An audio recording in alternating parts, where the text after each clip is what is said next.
Hey guys. Uh, Hopefully this is a quick little tip tutorial. Um, Basically, it's about musical phrasing. Um, if you are writing a musical phrase, not as anything significant, not like a main melody or anything, but just kind of fit in. For example, I'm just going to play the following phrase.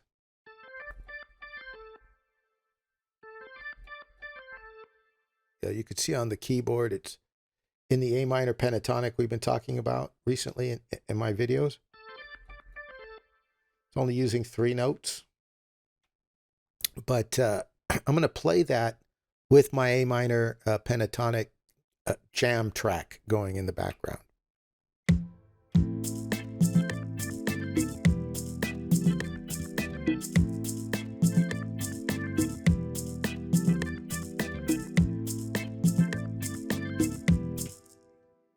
Basic, right?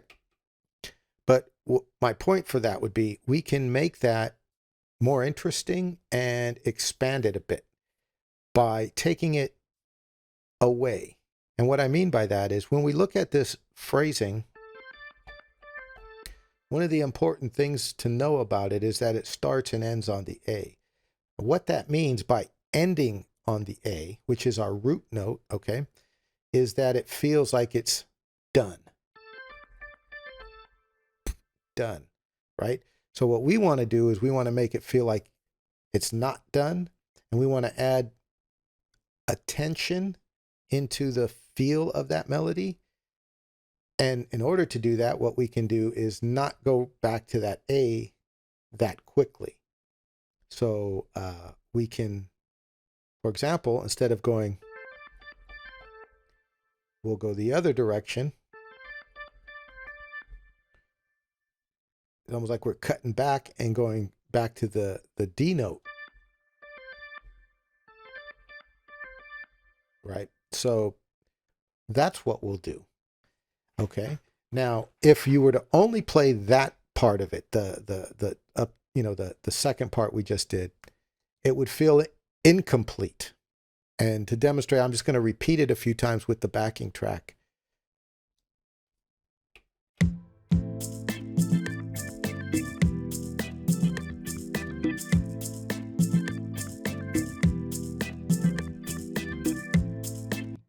Okay, so it doesn't feel complete. But that's where we can then throw in the part that comes back down and lands on the A.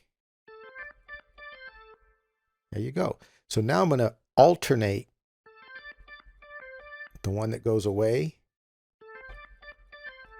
and the one that comes back.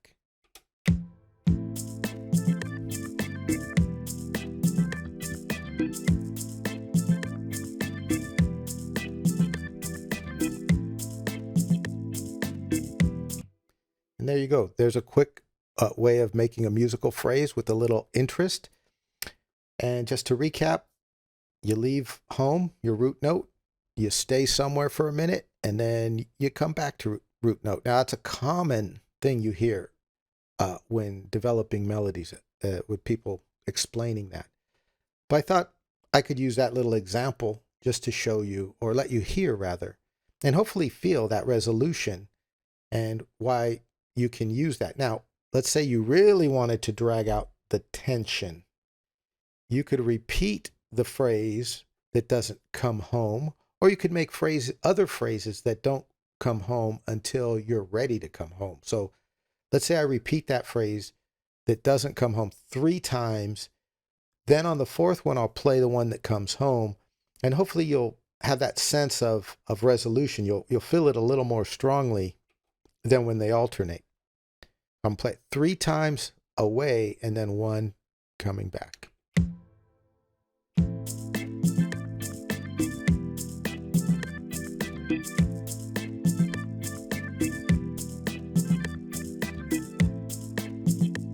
Okay. So hopefully you heard that. It was going away, it was going away, it was going away, it was coming home, right? So that's simple.